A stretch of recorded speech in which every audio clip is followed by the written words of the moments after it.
ধন্যবাদ সবাইকে। এই কুয়াশা ঘেরা বিকেলবেলা সবাইকে জানাই শুভেচ্ছা। আশা করি আপনারা সবাই ভালো আছো। খুব একটা ভালো নেই, তারপরও খুব ঠান্ডা করছে। তো যাই হোক, গ্রাম অঞ্চলে বেশি ঠান্ডা। যারা আমার ভিডিওটা শহর থেকে দেখছেন তাদেরকে অসংখ্য ধন্যবাদ। শহরে একটু ঠান্ডা হলেও কম হওয়ার সম্ভাবনা রয়েছে।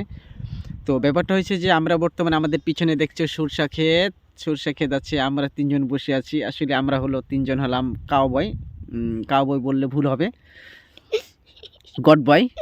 তো আমরা ছাগল নিয়ে আসছি। তো আসলে ছাগল নিয়ে আসার কারণ হয়েছে যে আমাদের বাড়ির পাশে, এই বাড়ি আমাদের বাগান আছে, বাগানের পাশে আমরা ছাগল নিয়ে আসছি। তো ব্যাপারটা হয়েছে যে ছাগল চড়াচ্ছি বিকেল করে।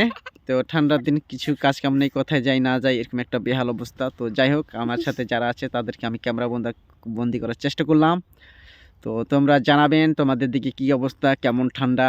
আপনারা সামনে একটা কালকে একটা ভিডিও দিয়েছিলাম ঠান্ডাতে, আসলে গ্রাম বাংলার একটা ভিডিও দিয়েছিলাম, ঠান্ডাতে সবাই জড়ো হয়েছিল। তো যাই হোক, সবাই ভালো থাকবেন, সুস্থ থাকবেন। আজকে এ পর্যন্তই। ধন্যবাদ সবাইকে।